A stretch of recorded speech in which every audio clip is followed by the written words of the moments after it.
L'épisode d'aujourd'hui est commencé par Urine, la boisson qui se boit comme de l'eau. Aujourd'hui, on a de la visite. On a fait des appels à Wall Street, on a des planificateurs, on a bien du monde qu'on a dû refuser aujourd'hui. Un spécial Gen Z en bourse, Kibidi, Tralalero, Brr Patapim. On reçoit Mathis Bugeaud, 23 ans, Varennes, déménagé récemment à Montréal. Tu vas donner mon adresse? Non. Hey Mathis, merci d'être là. Tu nous as préparé des Merci, questions. Yes, ça fait plaisir. Fait que, je travaille sur le projet d'Investi. Ben oui, là. c'est lui que je réfère tout le temps Ouais. derrière. Je suis la personne qui référence souvent. Puis, c'est vraiment important que vous vous abonnez parce que seulement 74% d'entre vous, là, ils écoutent le podcast puis ils s'abonnent pas. Là. Fait que c'est important que vous vous abonnez pour celle-là, s'il vous plaît. Vas-y donc, Alright. Mathis, ta première question. Fait que, mettre un peu une mise en contexte. Je suis comme tous les Gen Z, là, je pense que notre génération a investi quand même un peu en bourse, là, un petit peu plus, surtout parce qu'on a vécu la COVID puis on a reçu plein d'argent du gouvernement. Là. Fait que ça donnait Ouais. trop d'argent. Fait que t'es comme, bon, mais qu'est-ce que je vais faire avec cet argent-là? Mais j'ai eu le réflexe durant la COVID de commencer à me renseigner un peu là-dessus, toute la kit. Mais la difficulté, c'est l'information. Là, aujourd'hui, genre, avec ChatGPT et tout, c'est un game changer, mais dans le temps, c'est comme, OK, trouve de l'information sur la bourse en ligne. Faut que tu trouves un gars de confiance qui fait une formation qui n'est pas à des prix exorbitants. Là, comme... Il prend pas des photos de lui avec un green screen à Wall Street. Là. Ouais, puis qu'il loue pas des Lamborghini 2 fois par semaine pour faire des posts Instagram. Fait que je m'étais retourné vers Udemy OK. pour Udemy, avoir Udemy pour avoir de l'information là-dessus. Mais As-tu payé un cours? ah oui, mais avec Udemy, genre le premier 24 heures, t'as comme C'est pas 90% off. Là, Fait que je me suis pris comme un 60 heures total de cours, puis je checkais ça. Mais tu sais, j'ai pas... J'ai pas le track record de Marc, là. Fait que je me considère encore comme débutant, là. Même là, tantôt je parlais de ça avec Derek, mais comme tous les Gen Z, je suis gros en crypto. Mais c'est sûr que la portion investissement, c'est de quoi je pense que tu peux pas comme passer, genre pas le faire. Là. C'est genre m'amener. Ah, c'est déjà excellent. T'as 23. Ouais, c'est Ouais. un bon Tu âge. t'investis depuis 3-4 ans. Tu t'intéresses à ça. Mais tu sais, avec la crypto, j'ai mis vraiment de l'argent que j'aurais pas dû mettre là, en crypto. OK, là. ouais. Parle-nous donc de ça. Mais tu sais, fait que je les ai achetés là, les meme coins, les PP de ce monde, puis Ok. tout ça. Là, Ça a-tu c'est- bien fonctionné quand même, ça? Fait que oui, il est là le problème. Fait que, genre, tu sais, j'en ai fait des petites passes là, par-ci par-là sur des petits coins de comme tu rentres, tu ressors en 24 heures, t'as fait genre 700%, puis t'es comme Wow. C'est facile. j'ai compris, tu sais. Ouais. Genre, j'ai plus rien à apprendre, j'ai compris comment ça marche. Puis ben là, après, c'est le plus tough que moi je trouve, c'est quand est-ce vendre. Là, quand, genre, tu sais, il y a beaucoup de greed là, en crypto, de comme ah, mais là, ça vient de faire ça. Je vais le vendre, je vais attendre 2-3 jours, je vais la revendre. Ouais. Puis là, ben finalement, t'as manqué le train, Ouais, puis pour- là, Puis- ouais, t'es out. Oh, c'est dit là-dessus, tu sais, j'entends tellement le monde qui dit ah, j'ai arrêté d'acheter du Bitcoin là, il y a genre 10 ans. Là, puis je suis comme, ça me fait tellement rire, j'entends ce discours-là. C'est quoi la quantité de personnes qui auraient eu la ténacité de le garder 10 ans? T'aurais fait genre, on s'entend dessus, là, genre 300-400%, Ouais, 500%. T'aurais fait, oui, ça, cash out, là. Ouais, il y avait Genre- une vidéo, c'était genre hey, si j'avais acheté en 2013, j'aurais tant de milliards. OK. Mais t'aurais aussi été up 80, moins 70, Ouais. up 20, moins ci, moins ça. Puis là, Fait que je pense qu'il y a très peu de personnes qui ont ce tempérament-là, ce comportement-là pour être capable d'endurer tout ça. Ou sinon, genre, t'es déjà tellement riche que tu t'en fous d'être plus riche. Sauf que là, on va pas parler plus de ça. Je voudrais qu'on parle de bourse. non, pour mais ça que c'est je bon, suis c'est ça qui amène la discussion Ouais. qu'on a là. Non, c'est intéressant. Tu sais, Ouais. faut souvent que tu. Moi, tout, là, je me suis brûlé dans des cochonneries. D'ailleurs, il Ouais. y en a que j'ai perdu mon wallet, puis je sais même pas c'est rendu où. Mais... là. Ouais, non, Ouais. ça c'est l'erreur. C'est là aussi qui est. Reste- C'est compliqué, là, la Il te crypto. reste parce- 50 bitcoins là-dessus, puis le gars, il sait pas. Ouais. C'est pas Ah, peut-être le c'est ça coin. la clé USB! Je pensais que c'était comme mes devoirs du secondaire. Ouais. Tu te dis, crime, j'ai perdu ma clé, puis je sais pas s'il est où mes 12 mots. Genre, c'est quoi tes 12 mots, Derek? Moi, je sais Ouais. pas. La blonde était là tu viens de et perdre ton je, pense, je cherchais ma présentation PowerPoint, j'ai jeté ça, cette clé-là. Non. compte. Ouais, c'est ça. Bon. Fait que c'était des questions que moi, personnellement, je me disais, parce que, tu sais, je me dirais pas genre débutant, je connais un peu l'affaire grâce à vous, là, mais je me disais genre c'est tellement flou puis genre comme ben là je vais commencer avec ma première là, mais comment que les taux d'intérêt influencent la bourse parce qu'on en entend parler mais genre J'ai un take positif et un take négatif.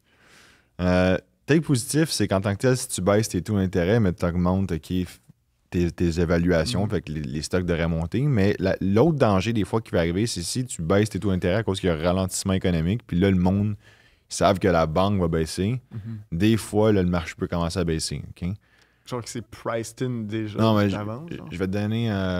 Mettons qu'on prend la crise financière, mettons, en 2007-2008. Ouais. Ils ont baissé parce que le dommage commençait. Puis là, c'est comme quand tu as baissé, ça commence à faire peur. Mais à un moment donné, ça finit par monter. Mais fondamentalement, il faut comprendre que plus l'intérêt est élevé, plus ça te coûte cher à emprunter, plus l'argent te coûte cher dans le fond. Donc, il y a moins de liquidité, puis il y a des véhicules plus intéressants et plus safe. C'est sûr. Genre que c'était rendu que Interactive Broker, puis même mon compte épargne m'offrait du 4-5% à un certain point. Mais pour Vas-y. ajouter là-dessus, c'est bon, maintenant, qu'est-ce que tu dis? Là? Admettons que tu as un taux un taux d'intérêt à 1,5%, OK? Mais pourquoi tu irais placer ton cash à 1,5%, sachant que genre il y a des choses qui sont plus intéressantes? Fait que je pense que c'est vraiment ça que Derek est en train de dire. C'est que là, le monde va essayer de trouver des actifs qui sont plus risqués, qui vont être souvent avec la bourse. Non, mais ils vont réhypothéquer, ils vont faire je sais Exact. pas moi, la Mais manœuvre si- Smith, de leverager leur maison, ils vont rajouter du capital. Mais si, mettons, tu as un taux d'intérêt qui est à 8-9%, mais tu peux avoir 8-9% risk-free, genre. Fait que pourquoi tu irais mettre de l'argent à la bourse dans ce cas-là? Fait que c'est là que tu vas souvent avoir un rééquilibrement de portefeuille. Tu vas avoir du monde qui vont vouloir se positionner et aller sécuriser ce taux-là. OK. Mais il y a aussi que c'est beaucoup drivé par des stocks du Nasdaq qui sont à forte croissance. Ouais. Donc, la valeur future de ton argent, elle change quand le taux d'intérêt en ce moment 100%. est plus grand. Donc, je ne veux pas payer du 50-60 fois les bénéfices futurs Ouais. quand je sais que ça vient de doubler mon taux d'intérêt. Ouais. Fait que là, je veux payer du 30 au lieu de ça. Fait que là, c'est sûr Ouais. que le stock descend. Tu sais. Mais si on regarde ça simple, mettons qu'on fait un one-liner, taux d'intérêt plus bas, techniquement, ça augmente la prise de risque. Fait que techniquement, ça devrait faire monter la bourse puis ça fait monter l'immobilier. Techniquement, parce que si tu Plus regardes d'innovation. historiquement, les fois que les gens étaient contents que ça baisse, c'est aussi là que ça a commencé à être une récession ou si tu regardes dans les 40 dernières années. Exact. Parce que, tu sais, tantôt on en parlait un peu, mais quand est-ce que c'est de l'information que c'est. Genre, exemple Jim Cramer qui dit « Hey, ça monte », mais on le sait que ça veut dire le contraire. Genre, mais y en a-tu des informations de même? Genre des Jim- règles de pouce faciles. Ouais, des règles de pouce faciles. Jim de est comme- facile, ça Ouais, règle. Jim est c'est- facile, mais exemple. Le reverse grammar, c'est pour ça que ça existe. là. Pour ceux qui ne connaissent pas, Jim Cramer est un célèbre analyste à CNBC. Il y avait un hedge fund, puis là, Oui. il a quitté ça. Il y a une émission. Il y a une émission, Mad Money, et à chaque fois qu'il fait un call, comme récemment, il a callé « Vendez pas Palantir avant 200$. Ouais, mais Le comment lendemain, il a là, sur dit le lendemain. easy. J'ai regardé, ça fait 2 semaines, il a pense dit qu'il est là. easy $200. Il dit vendez pas ça. Il Il dit y a un- Palantir not even waiting until the bill to run to Je l'ai 200, imprimé. very strong. Mais il y a un ETF en ligne qui s'appelle Inverse Kramer. Il y a Mais des comment- plateformes maintenant qui C'est ça qui est permettent. fou, ok? C'est comment qu'un gars comme lui, tu sais, qu'il y a un gars qui. Tu sais, c'est toujours ça qu'on dit des fois, c'est quand t'as travaillé là-bas, fait que t'es nécessairement intelligent. Je pense qu'il a travaillé dans une plus grosse banque d'investissement. Le gars, intellectuellement, il est pas con. là. C'est un gars qui. Oui, mais Marc, ça revient à l'autre jour. Tu riais de Crocs, de Krispy Kreme. Il est dans le business du divertissement. Ouais. Comme nous, on est dans le business. Comme la semaine passée, je Non, parlais mais je d'acheter sais, des stocks de mais gourou, puis je c'est te ça, volais mais- ton gourou. tu sais. Mais c'est ça qui est drôle, c'est comment que le gars. En tout cas, Mais il fait, ses calls, c'est comme constamment pas bon. Ouais, mais il est on dans- the spot. Je pense que Mais, c'est. tu sais aussi, il y a l'affaire de comme, ils vont prendre, parce que c'est drôle, fait qu'ils vont prendre, c'est pas bon, puis là, ils vont juste les mettre de l'avant. Il y en a certains de bons. Oui. J'écoutais une entrevue, Martin Shkreli parlait que Jim Cramer, en tant que boss de hedge fund, il était incroyable. Probablement. Puis aussi violent, mais il est incroyable. Puis il était comme, tu sais, genre, je me rappelle plus mot pour mot, mais il était comme, tu sais, il est fort. Sauf que est-ce que c'est juste, il fait ça pour divertissement ou c'est réellement, genre, son sentiment, là, tu sais? Mais tu C'est ça, moi, sens que que je me c'est. pose, tu sais. Ou Moi- est-ce que c'est il se fait-tu sponsor pour dire des affaires de même, tu sais? Fait qu'il y a il y a vraiment plein de questions autour de ça. Ça a l'air sincère. Quand tu l'écoutes, tu penses pour ça que son show marche autant. Oh, I love this song, I love this song. Il était écœurant, là. Il était écœurant. J'aimerais d'ailleurs atteindre son niveau de showmanship. Mais c'est ça, fait que, tu sais, on parlait de taux d'intérêt, mais y en a-tu des informations comme ça que c'est... Ben, pas la trappe Nigo, mais comme... Le taux d'intérêt, c'est vrai, mais genre Jim Cramer qui dit ça, le Palantir. Ouais. 200. Moi, j'en ai un que j'ai commencé à suivre durant le temps de la COVID. Nancy Pelosi. Si elle trade, t'achètes. Ouais. Si elle fait du 51% puis que le marché fait du moins 3%, elle est ailleurs. C'est pas exactement ça, mais souvent à 25 à 30% en haut du deuxième congressman aux États-Unis. Ouais, c'est vrai que c'est pas mauvais ça non plus. C'est un bon indicateur. Ah ouais, ok. Tel stock de défense. Ah ouais, nouvelle guerre. Ok, elle l'a su avant. Ou genre des informations que comme t'entends aux nouvelles, mais que ça n'a aucune répercussion. Une de mes questions, c'était comme comment ça en a un autre truc, mais comment que l'inflation influence vraiment mes investissements, genre. Mais tu sais, fait que des fois, ils vont juste parler d'intérêt. Ouais. Des fois, ils vont juste parler de genre, oh my god, il y a des tarifs. Okay. Sauf qu'on le sait que les tarifs vont être arrêtés, renégociés dans genre 90 jours, puis là, finalement, il s'est passé rien. Il y a juste une journée, ça a descendu. Puis... Mais tu sais, genre, ça, c'est ça. Moi, une de mes questions, c'est comment que quelqu'un qui débute peut pas se faire... Ben, comment qu'il peut se protéger de l'information, des fois que c'est juste genre du smoke and mirror, puis juste du bruit. Ça, je pense que c'était... C'est pour ça qu'on dit toujours de plus de chances de faire de l'argent. C'est presque... C'est quoi qu'il dit? Je pense sur 10 ans, c'est presque garanti que tu fais de l'argent en bourse. Parce que si tu regardes les statistiques, c'est 99,999% de chances que ça soit dans le positif. Fait que c'est pour ça que tu es mieux d'éliminer le bruit, puis il n'y a pas de bon ou mauvais timing. C'est que tu achètes, puis tu gardes une vision à long terme. Fait qu'au final, tout ce bruit-là, tu l'élimines. Tu sais, qu'est-ce que tu te demandes? C'est des bonnes questions, mais cette question-là, en tant que telle, du bruit, c'est que ça demande une job à temps plein faire ça. Il faut que tu analyses ça constamment.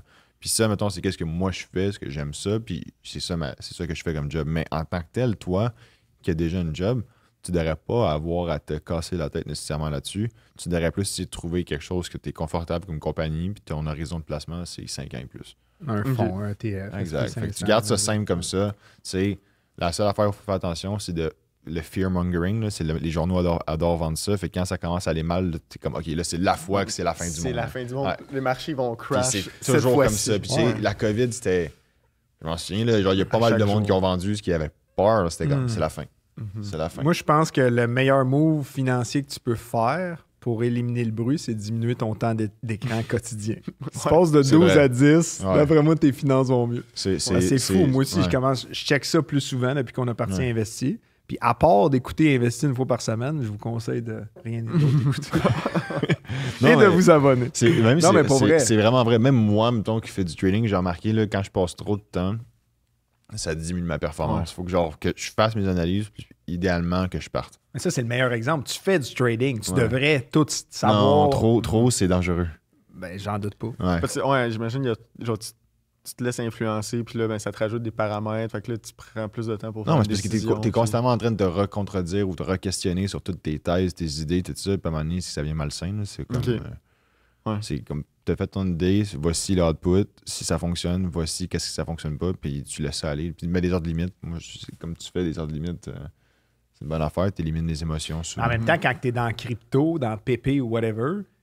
t'es toujours à la merci d'une nouvelle ou d'un rug pull. Fait que là, ça, faut que tu consommes. Ça, c'est de la dopamine dans le peu. Ça, pour vrai, j'ai arrêté parce que c'est là où c'est que tu passes tellement de temps d'écran. C'était fou, là, mais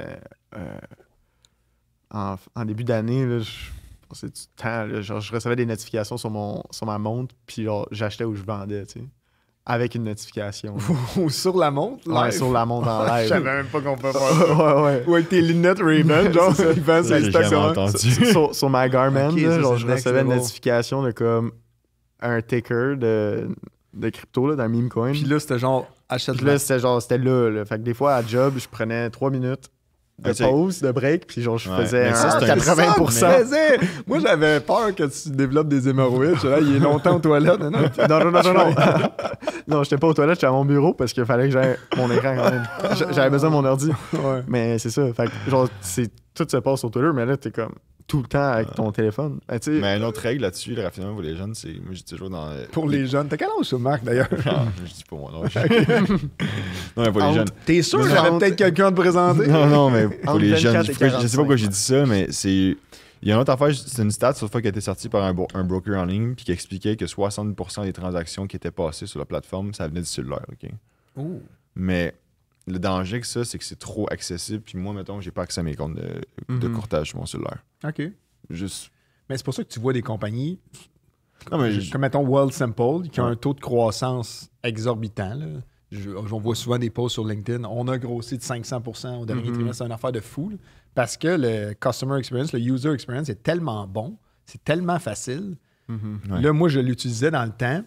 Je sais pas qu'est-ce que tu utilises, ça. Moi, je l'utilisais. Là, c'était rendu qu'il avait introduit des options comme Robinhood l'ont fait. Là, après ça, tu pouvais acheter de la crypto. Là, j'étais... Ouais. Moi, j'ai arrêté quand le truc de crypto. Parce que, genre, ce que j'avais entendu, ce que j'avais entendu, c'était, ben, t'achetais pas réellement de la crypto quand t'achetais de la crypto sur Wealthsimple. Genre, ils pouvaient pas encore le faire.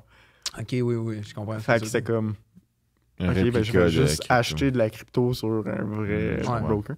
Mais ça revenait à mon autre question. Parce que Derek, l'autre fois, tu parlais que c'est un peu compliqué les impôts avec Wealthsimple à la fin de la journée. Ouais, mais ça, c'est une affaire que moi, j'avais jamais checké. Moi, j'avais ouvert des comptes là, au début avec mes chums. Il y avait Questrade, il y avait Wealthsimple. Là, j'étais rendu avec 3-4 plateformes. Là, tu amènes ça au comptable à la fin de l'année. Au lieu de te coûter 500$, ça te coûte 3000$ de comptabilité. Là, j'étais là, ça vient de manger mon profit, ça. Ouais, c'est ça. Puis, une des plateformes, mais là, ça a peut-être changé. Je me rappelle, sur Questrade, ils ne comptabilisaient pas les transactions en dollars canadiens.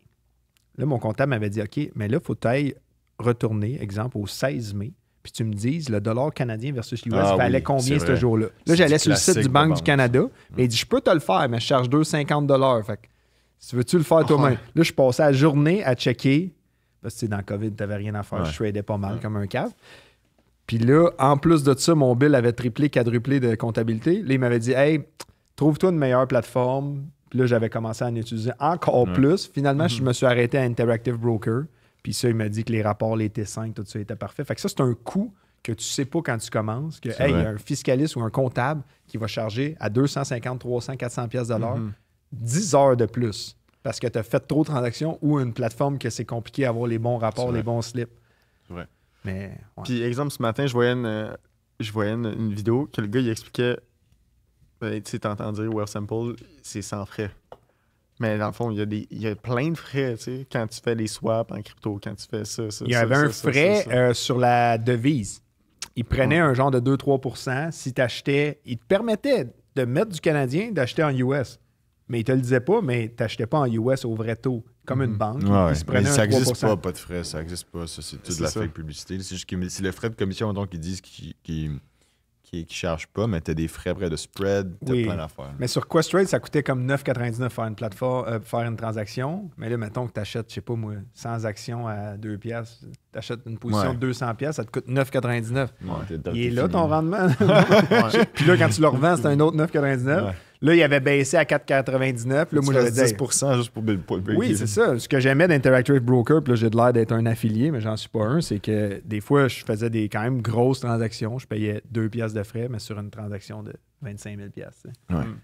Puis, tu conseillerais quoi, toi, comme plateforme, un broker pour, en tout cas, commencer? Là? Il y en a plein de bonnes. Il faut juste que tu fasses tes devoirs correctement. Ça dépend encore là, c'est quoi que tu veux trader. Moi, mettons, pour tout ce qui est investissement, tout ça, c'est Banque Nationale, mais pas de... à partir de l'app. Ouais. Quand tu fais du day trading, tu utilises le truc? Non, c'est ça que je m'en allais dire. Day trading, c'est une autre compagnie à Toronto. Ça s'appelle comment? CMC. OK. Ouais. Ça a-tu des liens avec FTX, ça? Non. C'est coté en bourse aussi. C'est une compagnie anglaise à la base. CMC. Ouais, CMC Market, c'est coté en bourse. C'est le marché de London. C'est une grosse compagnie. Ils sont vraiment spécialisés dans tout ce qui est investissement, tout ça. Mais c'est très différent, c'est très spécifique. Genre, c'est pour ça que j'en parle pas, parce qu'en tant que tel, si quelqu'un qui fait pas de trading, ça sert à rien d'être là-dessus. OK, mais c'est ça, souvent, c'est un autre bon point. Ta plateforme que tu utilises, si ta banque, où est-ce que déjà tout ton argent est, a une bonne plateforme, que ce soit Banque Nationale, Desnat avec Desjardins, etc., Ça, c'est un bon choix, selon moi. 100%. Ton argent est là. Sinon, des fois, c'est des délais de bancaire, 3, 4, 5 jours, transférer là, le retirer. Là, ils font un background check, identité. Là, il faut que tu montes ton permis de conduire. Ça peut être long de trouver des comptes. Puis des fois, ton argent est comme gelé, puis en tout cas, ça, c'est moins le fun. Puis t'as manqué le train. Peut-être. Comme quand j'ai voulu réhypothéquer ma maison, puis qu'il y avait des délais de notaire, puis de banque. Quand Trump a annoncé les tarifs, mais... À chaque 3-4 jours, un de mes bons amis me texte. Puis, Jason notaire. D'ailleurs, je le salue, il a fait un excellent job de notaire. Fait que, ma troisième question, c'était, là, pour un portefeuille, exemple, là, demain matin, je décide de prendre ça au sérieux, puis là, je gère un peu mon propre portefeuille. Tu sais, comment, si on entend souvent, tu veux pas mettre tes œufs dans le même panier, mais alors, comment que je le sais, ça, tu sais? Est-ce que c'est mal à être trop diversifié? Est-ce que ça veut-tu dire que, genre, je dois regarder plus de secteurs ou je devrais choisir genre quelques secteurs qui m'intéressent puis de stick avec eux puis vraiment essayer de les maîtriser à fond, tu sais. C'est une bonne question. Moi, si j'étais toi, je ferais pas ça, là, dans le sens que je ferais pas ça, je ferais pas de la gestion active. Là. Non, mais comme... Surtout que je suis ton employeur. Je veux pas que tu fasses ça. Non, mais dans le sens, souvent, les gens, ils disent je veux faire du rendement passif ou faire de l'argent en dormant, mais au lieu de ça, tu as demandé, mettons, une augmentation de 10% sur ton rendement actif là, et non passif. Tu viens de battre le SP500. Là. Je pense que c'est plus smart de focuser sur ta job. Puis de... Mais, en tout cas, c'est mon conseil. Moi, j'ai perdu beaucoup de temps dans le passé à essayer, je sais pas pourquoi, là, de battre l'indice, mais c'est cave. Là, je pense que même Warren Buffett, une année, il avait dit si c'était à refaire, j'aurais tout mis dans le SP500. Puis c'est le meilleur investisseur. Le meilleur truc que je te donnerais aussi, c'est d'acheter juste les indices. Là. OK, juste les ETF. C'est une réponse boring. Là. Nous, on a un show qui parle de stock picking. Mais c'est une bonne réponse. Tu peux rendre ça agréable, mais pour moi, c'est comme une réponse qui est safe. Ouais. C'est des réponses plus fancy qu'on peut te donner. C'est qui? C'est-tu Peter Lynch qui, d'ailleurs, a écrit un livre que je voulais te conseiller qui s'appelle Beating the Street, qui est un vieux livre, mais excellent. Ne vous fiez pas à la couverture, c'est excellent. Ouais, il est excellent. Je pense que c'est-tu lui qui parlait de diversification, comme au lieu de diversification, c'était worsification. Que genre... Lui, c'est un gars qui détient très peu de compagnies. Exact. Je pense que c'est comme 4-5 compagnies. Je pense qu'il en détient 6-7, puis il expliquait pourquoi, puis il valide toujours est-ce que l'histoire pour laquelle j'ai investi est encore vraie. Puis là, à tous les trimestres ou à toutes les... Des gars comme Peter Lynch, ça reste quand même, c'est des... Non, mais lui, c'était un avocat de ne pas faire de la diversification parce que tu diversifies, dans le fond, tu as moins de rendement, mais tu as voulu faire ça pour être plus safe. Mais tant qu'à ça, investi dans le SP500, mais lui, il se concentrait dans un secteur qu'il connaît. Mais c'est un gars qui est très intelligent à la base, qui est comme... Non, mais qu'est-ce que je veux dire? C'est que c'est des exceptions à la règle, ces gars-là. Il n'y en a pas beaucoup des gars qui détiennent 4-5 Oui, je suis d'accord, mais en lisant ça m'a fait changer la perspective de... Si je diversifie, c'est plus safe puis je vais avoir un meilleur rendement. C'est sûr que c'est plus safe, mais tant qu'à ça, va dans un indiciel ou dans un fonds. Je suis d'accord avec toi là-dessus. Mais si tu connais un secteur, si tu as une passion ou tout ça, puis tu connais les semi-conducteurs, puis tu veux aller à... Pourquoi ne pas mettre une bonne partie d'un portefeuille dans un ETF qui a un basket de 30 à 50 entreprises dans ce domaine-là, alors que tu sais qu'il y a une ruée vers l'or pour le chip, etc. Les chips. Ouais. Mais c'est vrai qu'est-ce que Derek a dit là-dessus. Mettons que tu es super bon dans le domaine de tout ce qui est les AI, peut-être les circuits, whatever, ces chips-là. Pourquoi tu peux réanalyser rapidement, là, tu le sais, c'est quoi le pouls de l'industrie, tu sais c'est quoi les compagnies qui performent bien. Fait que oui, tu pourrais être niché là-dessus. Là. Mais c'est ça. Moi, exemple, je remonte en 2015, mettons, je commence à utiliser Shopify, je fais des apps pour Shopify, je vois tout le monde, je vois leur marketing. J'ai comme un edge ou une connaissance que 100%. Le marché n'a pas encore. Fait que je ne mettrais pas 100%, j'aurais dû, mais peut-être que tu es surexposé à Shopify parce que 5%, je pense que la règle, tu disais 2%, c'est quoi la règle de ne pas avoir une position plus que... Ah non, mais pour mettons, de l'investissement, mettons, dans les banques, généralement, c'est 10%. 10% que de... tu peux mettre dans un stock. Là. OK, c'est quand même élevé. Mais souvent, ils recommandent, mais pas plus que 2% ou tant d'argent dans un stock. Mais bref, tu peux être surexposé puis avoir un 6-7% parce que tu connais, tu utilises, tu payes. Moi, ça, j'y crois. Mais encore là, il y a une partie de moi qui te dirait à 23 ans, je risquerais comme un malade, mais peut-être pas dans la crypto. Mais c'est parce que je à 23, c'est vrai que tu peux te le permettre. Tu as le temps devant toi. Fait que... En même temps, tu peux te le permettre. Ça fait chier de... Mettons, tu risques beaucoup dans ton CELI, là. Ouais. Ton plafond descend. Non, je sais. Mais qu'est-ce que je veux dire par là? C'est que tu peux trouver des secteurs, tu le diversifies à travers les secteurs qui sont plus agressifs. Mettons des AI, que tu le sais que ça peut baisser plus. Mais les perspectives de croissance restent intéressantes quand même aussi. Parce que dernier épisode, vous parliez de les dividendes. Genre un portefeuille de dividendes, là, comme que vous avez regardé. Là. Puis, ben là, sinon, on t'entend souvent parler de des stocks, des growth stocks. Des growth stocks, là, pour la croissance seulement. Ben, pour la croissance. Mais tu sais, pour moi qui débute, genre, tu sais, je pourrais me faire un build qui serait... Mon employeur serait content parce que je les regarderais pas, tu sais, en plus en mode dividende. Ouais. Ça monte à la job. Fait que là, j'ai pas besoin de les regarder, je sais que j'ai mes dividendes. Ou sinon, ben là, je vais en mode, alright, je vais pick des industries puis avec la forte croissance. Mais tu sais, après, tu vas dire sûrement, ah ben là, ça dépend de ton niveau de risque puis qu'est-ce que tu veux faire, puis nanana. Mais à mon âge, serais-tu bon de me partir un portefeuille de bourse qui serait drivé par de la dividende? Genre, aller chase ça genre, à un jeune âge pour que, rendu que j'avais 50 ans... m'a te laisser parler. Il n'y a pas de bonne ou mauvaise réponse là-dessus, encore une fois. Ça va dépendre, comme je dis, exactement ce que tu as dit, mais ça va dépendre, je sais pas de toi, là, c'est quoi, toi que tu vas t'acheter une maison dans un an ou tout ça, c'est des questions que genre, seulement toi tu sais au final. Mais admettons que moi, je prends mon cas en moi, hein, ça aurait été, à 23 ans, ça aurait été risque à fond, de compagnies de tech qui sont purement genre basées sur la croissance, très peu dividendes. Ça aurait été moi. C'est dividende en passant. Dividende. On va se faire corriger. Je connais plein de monde qui dit dividende aussi qu'un T. Ouais, si c'est à cause de l'anglais français, là, ouais. Rendu, tu parles tellement anglais français, oui. Je me mélange dans tous les mots, moi.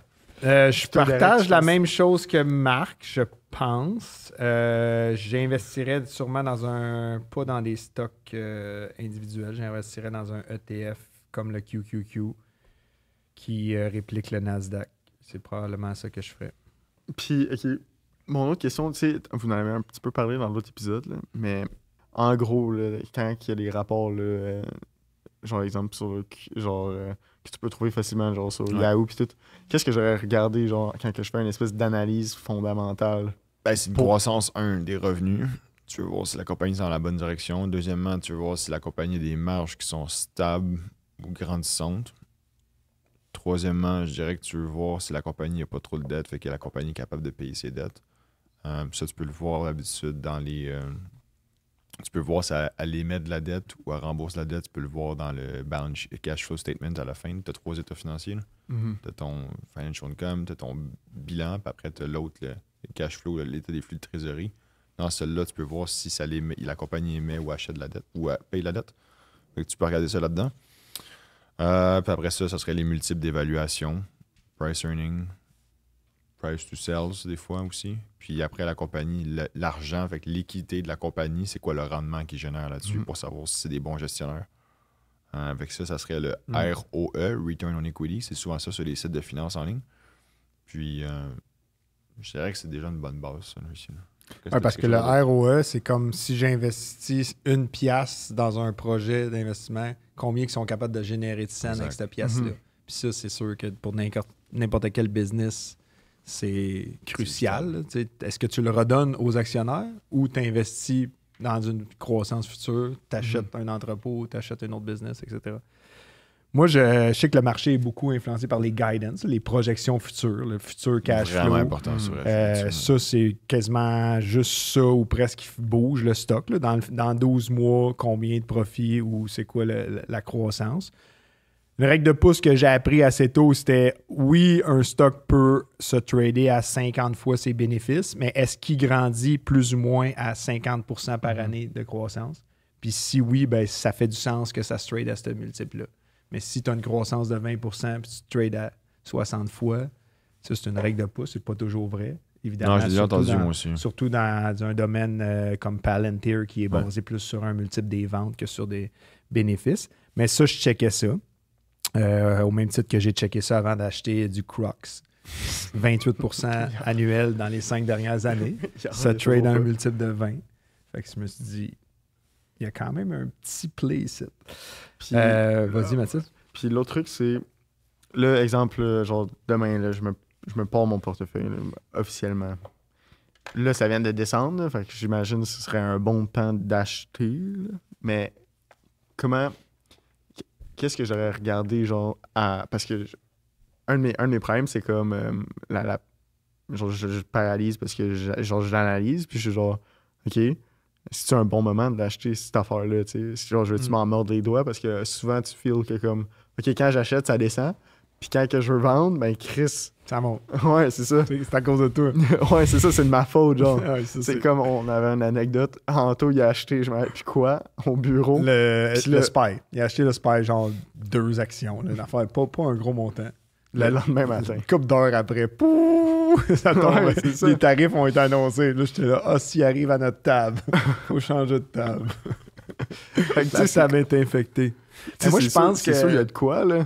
le meilleur conseil, puis sûrement que je te vole les mots de la bouche, là, ce qu'ils appellent en anglais le DCA, le Dollar Cost Average. Ouais. Tu sais pas quand embarquer, tu sais pas quand débarquer, mais si tu en mets sur chacune de tes payes, avec l'intérêt composé dans 20, 25, 30 ans, c'est quasiment sûr, comme tu disais, dans 99,9% des chances que tu fasses de l'argent.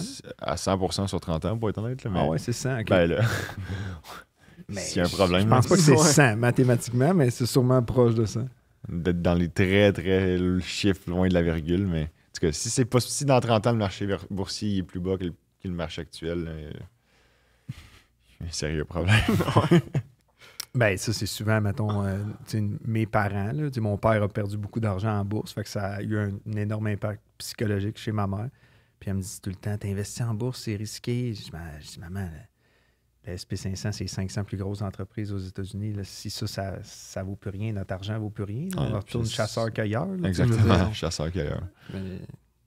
OK, Ok. OK, fait que dans le fond, juste le DCA. Puis tu t'évites de avoir ce sentiment-là de comme, hey, quand j'achète, ça fait juste descendre, puis quand je vends, ben, Chris, ça fait juste monter. Genre. Oui, puis tantôt, Ouais. on parlait de quelle plateforme choisir. Mettons Mhm. que tu es avec Banque Nationale, puis que c'est Banque Nationale qui fournit ta plateforme d'investissement, ça se prend direct dans ton compte. Là. Ou d'autres Mhm. plateformes, ça peut faire. Sur Interactive Broker, je peux faire la même Ouais. chose aussi. Là. C'est des dépôts Je pense que récurrents. le plus important, c'est la discipline de le faire de façon fréquente derrière. Oui, mais ça s'automatise, c'est ça que je veux dire. Exact, ouais, Oui. exactement. Parce que, exemple, moi, avec mon CELI, là, un de mes problèmes, c'est ça. Là. Genre, je fais juste le remplir d'une shot.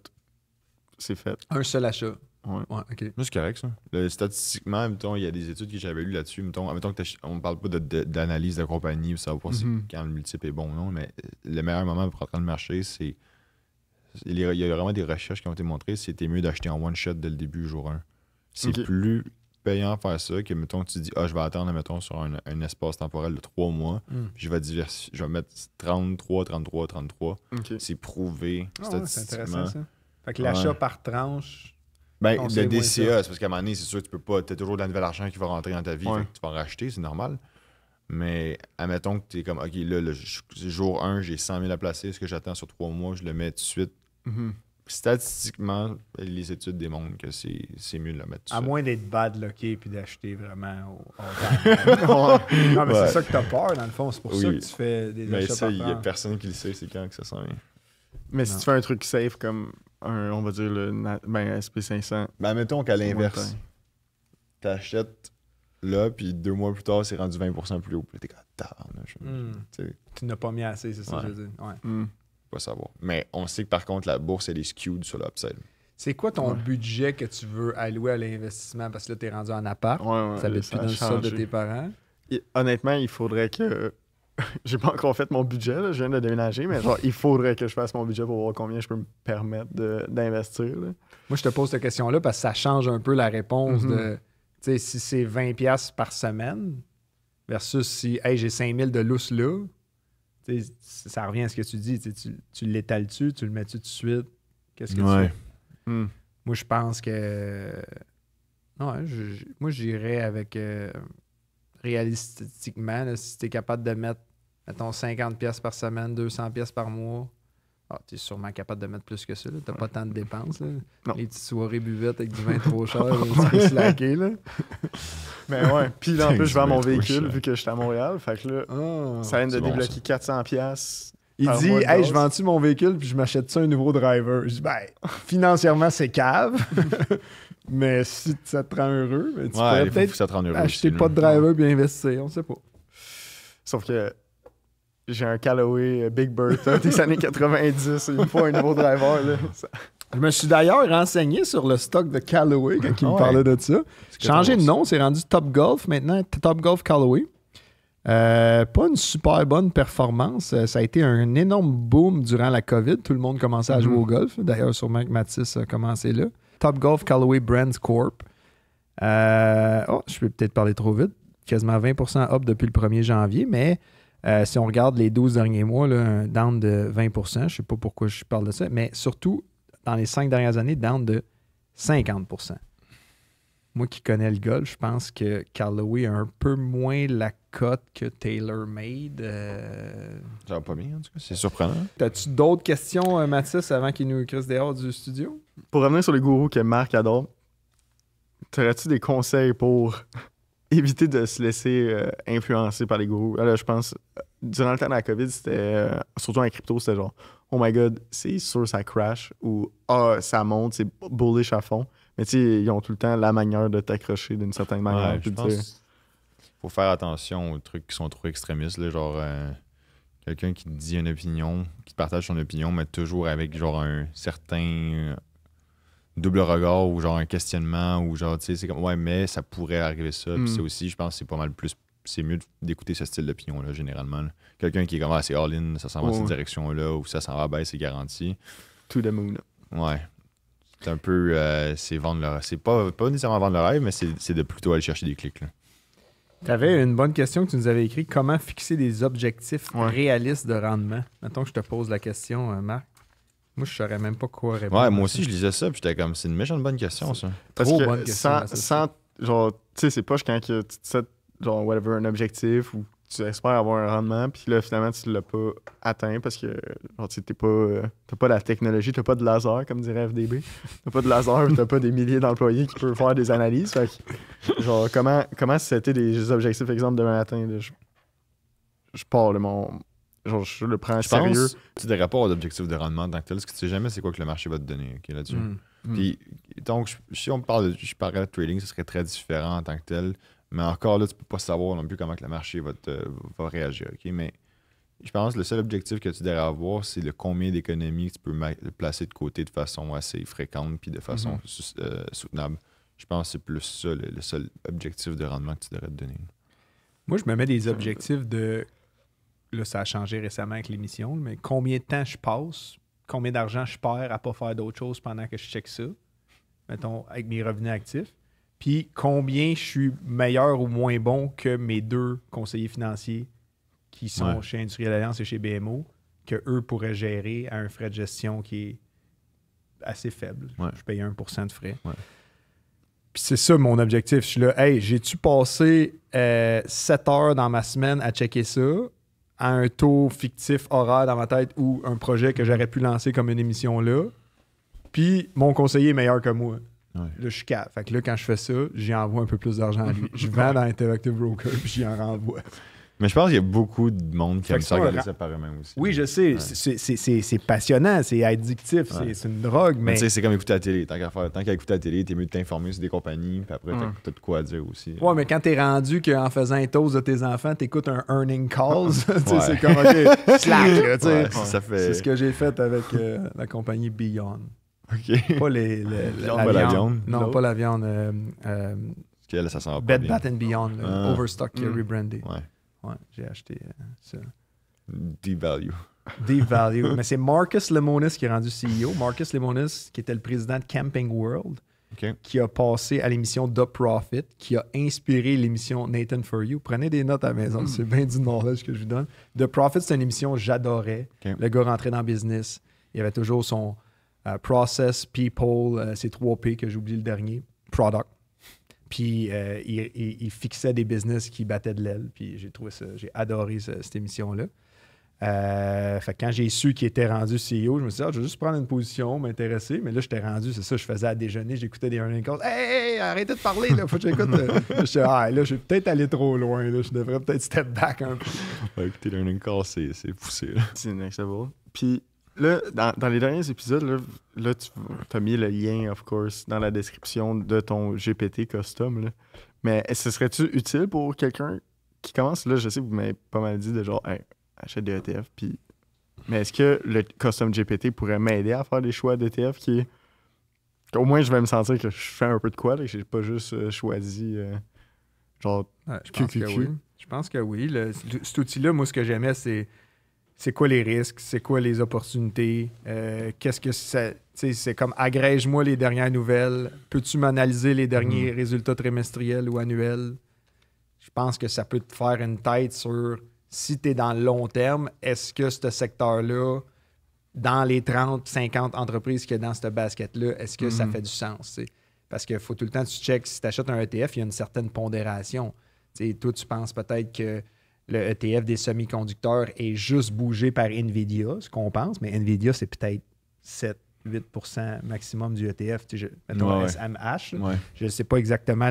Mais mon point, c'est qu'il y a énormément d'autres compagnies. Puis des fois, la plus grosse pondération de ce ETF-là n'est pas une compagnie dans laquelle tu te dis ça, j'aurais peut-être pas acheté ça. Puis c'est 10% du ETF qui est, exemple, Taiwan Semiconductor ou peu importe. Là, je donne un exemple plus précis parce que je l'ai regardé. C'est quoi le nom déjà de ton ticker? Le M, c'est juste par SMH, Semiconductor. Ouais. En tout cas, tout ça pour dire, je pense que l'outil peut t'aider. Mais il y a un point qu'on n'a pas parlé. On disait achète des ETF à dollar cost average. Moi, je persiste à croire de prendre un conseiller financier, c'est la meilleure option. Parce que ça peut être un psychologue quand ça va mal. Ça t'empêche de faire des moves émotifs. Et le move émotif va être ton pire ennemi qui va te donner le pire rendement. 100%. Fait que juste d'avoir une oreille qui t'écoute, qui te dit, gars, je t'entends, mais on fera pas ça. Ça, je pense que c'est le meilleur conseil que je pourrais te donner. Puis, je sais pas pourquoi je pense que c'est peut-être les réseaux sociaux, pourquoi les conseillers ont pas la cote. Puis c'est comme, ils font 4% sur mon argent quand je place. Ouais, mais c'est une business de représentants. Puis eux, ils ont des analystes qui sont quand même payés pour analyser des affaires. Puis, tu as 5 profils d'investisseurs selon ta tolérance qu'au risque. Et si jamais tu voudrais aller plus loin, tu pourrais dire, hey, moi, je pense que mon tolérance au risque est plus tolérante que ton plus risqué. Peux-tu m'offrir quelque chose d'autre? Ah oui, on a tel portefeuille de chez Fidelity, voici ce que ça contient. Et là, tu peux prendre ce portefeuille-là, utiliser des outils d'analyse comme le Custom GPT, puis dire qu'est-ce que toi t'en penses, où est-ce que tu vois ça, tout ça. Ça, je pense que ça peut être une bonne tactique. Puis ça peut être intéressant aussi, c'est vrai. Je voudrais revenir sur le truc de NVIDIA puis de semi-conducteurs, truc. Mais, genre, vite fait de même, si NVIDIA a, genre, le plus de croissance là, dans les microchips, etc., là, ce serait pas plus avantageux, exemple, de mettre l'argent que j'aurais mis dans le ETF de semi-conducteurs, mais juste dans NVIDIA? Qu'est-ce qui ça va bien, c'est sûr que oui. Mais genre, oui. Mais encore là, c'est quand ça va bien, exactement. C'est une question de risque, je pense. Mais pour NVIDIA, là. C'est sûr que tu ne paierais pas le frais de gestion du ETF, que souvent les gens ils pensent que c'est gratuit. Surtout ceux qui sont, comme on parlait la semaine passée, il y a 2 semaines, qui sont gérés activement, le frais est encore plus. Évite les ETF à levier, là, du 2X, 3X. Mais tu ne paierais pas ça, mais en même temps, c'est un choix, je pense. Tu pourrais te bâtir toi-même ton ETF, prendre 10, 15, 20, 30, 40 business puis y aller, mais encore là, je pense que le temps que tu prendrais à le bâtir puis à le checker versus ce que tu pourrais faire d'autre. En tout cas, je sais pas qu'est-ce que tu checkes. Tu voulais-tu partager ton écran? On peut regarder ça rapidement. Là, juste on peut regarder ton ETF des tech, là, semiconductors. J'ai regardé la growth depuis 2000. C'est fou. Depuis 2012, OK? Mais elle est sûrement inférieure à NVIDIA. Ouais, mais quand même. Mais t'achètes un basket quand même. T'achètes un basket de combien? Il dit-tu combien de positions qu'il y a là-dedans? T'as 25 positions là-dedans, OK. Puis t'as fait annualiser 24,8% de rendement depuis 2012. Annualisé. C'est excellent. Fait que t'as mis 10 000 pour donner une idée en 2012. T'as battu l'SP500 quasiment tous les années. T'as explosé tout le monde. C'est même pas drôle. Ton ton 10 000 en vaut 198 000 maintenant. En l'intérieur de 13 ans. Nvidia est rendu à 22%. Ouais. OK, ça a changé. C'était pas ça la dernière fois que j'ai checké. Ça, OK. c'est-tu rare, là, des trucs de même que comme Nvidia et 22% de cet ETF? Genre, dans d'autres ETF, c'est-tu comme ça? Qu'il y en a un qui prend... Non, ça l'arrive quand même. Moi, en tout cas, je l'ai pas vu autant ou une aussi grosse position. Non, mais dans qu'est-ce qui d'autres peut ETF. arriver des fois, c'est qu'il faut faire attention au rebalancement. Plutôt que le stock explose de 40% dernièrement, là, c'est rendu des gains qui ont été faits, tu comprends là-dessus? Mettons que le stock a monté Oui, rapidement. Fait que là, peut-être il y a 3 mois, c'était 15%. Mais le stock a tellement monté. Mais c'est rendu ça qui arrive 22. des fois, même dans les Sur portefeuilles l'average. individuels, mettons, quand tu es gestionnaire, des fois, qu'est-ce qui va arriver, c'est que là, tu as une position, on va dire, qui est 6% de ton portefeuille, puis le stock a monté 300% cette année. Je donne un exemple un peu ridicule. Puis là, c'est comment, mais là, il faut que tu diminues la position. Oui. Ouais, c'est parce que ton stock a tellement monté, ce qui a bien Exact. performé. C'est pas parce que tu as été trop exposé. Mon conseiller m'a appelé chez BMO, il s'appelle Michael, il m'a dit ouais, là, Build a Bear, c'est rendu une grosse position dans ton wallet. Je dis, touche pas à ça, toi. Je retourne en croisière dans pas long. Ta palette. Non, mais tu sais, c'était rendu, mettons, Cloudflare, le ticker c'est net, Ouais. Build a Bear, puis l'autre c'est Twilio. En tout cas, les trois, Ouais. j'étais comme, mettons, à 150% de rendement, là, tu sais. Il était là, ouais, tu devrais peut-être en vendre. Ouais, non, laisse ça là. Laisse ça là. On continue à run. L'histoire va être meilleure. Build the bear. C'est bon. Mais, fait que là, quand tu atteins 22%, est-ce que c'est un signe qu'il va falloir qu'il en vende pour rebalancer? Je sais pas, je connais pas. Ok. Faudrait lire le term sheet, en réalité, les conditions de comment que l'ETF est bâti, puis c'est comment ils font Oui, pour c'est ça. rebalancer Ça, c'est le un bon portefeuille. point. Mettons que tu voudrais, Mathis, ça, comment checker, tu il y a un fais? pamphlet, tu vas Ben, sur leur tu site. vas sur le site de Van Van Eck, Eck, mettons, ouais. puis là, tu vas lire, mettons, le fact sheet. Ils vont t'expliquer comment que c'est calculé, pour comment ils font prendre leur position, les frais de gestion, puis ils vont tout t'expliquer ça. OK. Ouais. Puis là, t'as genre... En tout cas, ouais, t'as l'information que si t'avais juste... Légalement, Hey, ils ça sont obligés de m'intéresse. donner tout ce que Ouais. tu as besoin de comprendre. là. Parce que j'ai jamais vraiment... Même avec mon CELI, là, tu sais, OK, j'achète plein d'ETF. Ah, OK. Mais genre, je vais pas voir à l'intérieur de ces ETF-là, OK, c'est quoi, tu sais. Mais OK, c'est bon à savoir que... Ah, puis des fois, qu'est-ce qui arrive, c'est qu'il y en a C'est qui plus achètent tellement d'ETF qu'au final, c'est des ETF. Il y a comme 4 ETF qui détiennent la même position. Oui, Ouais. exact. Fait que là, fais attention aussi. Genre, le but. Il y en a qui achètent des ETF pour acheter des ETF, mais au final, ils rachètent la même chose à Tu travers aussi d'autres bien noms. d'avoir... Oui, exact. Ouais, juste un, ça parce m'a que fait là, rire, ça. mettons, tu payes du 0,18% qui est quand même faible comme frais de gestion, mais l'autre, c'est peut-être 0,5. Ouais. Mais plus 0,5, élevé. mettons, sur 20 ans, là, Ça fait une bonne c'est différence. peut-être genre le quart de tout ton rendement. Mhm. Là, mathématiquement, c'est tough à comprendre, mais quand tu le mets dans des graphiques, tu dis, OK, là, tout le compound, là, dans le fond, est rendu de même, puis il n'y a pas compound à cause de ça. Ça peut être dangereux. Moi, un des conseils que je te donnerais, je t'ai amené 3 livres. J'avais une centaine de livres. J'ai donné 97 livres au sol de l'église. D'ailleurs, peut-être qu'en ce moment, il y en a qui sont riches grâce à mes dons de Des Stock futurs Market hustlers. Books. The Psychology of Money, je pense que tu l'as déjà lu. Ça, c'est un livre que je sur conseille. YouTube. Parce que je pense que l'investissement, c'est malgré qu'on soit dans un ère programmatique, ça reste des émotions, ça reste des êtres humains, ça reste de la psychologie. Peter Lynch, on l'a parlé tantôt, Beating the Street, ce serait un livre que je vous recommande. Ça explique vraiment sa philosophie de à quoi il pense quand il veut investir dans Southwest Airlines ou Volvo, puis qu'est-ce qu'il check. Dunkin' Donuts. Je ne sais pas s'il l'a en français, mais en anglais. Puis le dernier que je voulais te conseiller, The New Tao of Warren Buffett. Ils ont pris des quotes de ses lettres qui sont publiées au shareholder. Il est quand même fameux J'en ai pour un ses... Comme ça aussi. Là. Puis il analyse qu'est-ce qu'il voulait dire par là, qu'est-ce que ça... C'est bon, Il ce approfondit. livre-là. Fait que là, c'est comme un livre de toilette. T'as comme une page, numéro 67, ça dit telle affaire, puis ça se lit bien. Fait que ça serait le cadeau que je te fais aujourd'hui. Merci, Derek. Mais tu me le redonnes à la fin. C'est bon. Y avait-tu Ça d'autres avait trucs ton que tu voulais qu'on jase avant qu'on finisse ça? Y a-tu un truc, Marc, qu'on n'a pas passé? Ben, il y a plein sûrement de trucs, là, mais pour être honnête, là, mon cerveau aujourd'hui, il a déjà été plus rapide que ça. Là, je me sens un peu fatigué. Ouais, après 2 C'est- émissions back-à-back. C'est Derek qui a volé ta gourou. Ouais, Ouais. hey, merci Marc. Écoute, merci d'avoir été là. Merci Mathis Merci sur beaucoup. cet épisode Ça fait plaisir. spécial Gen Z en bourse, par où on commence. J'espère que je vais avoir bien représenté tous les Gen Z. Yes, Sûrement. Skibidi, allez vous abonner Skibidi. Yes.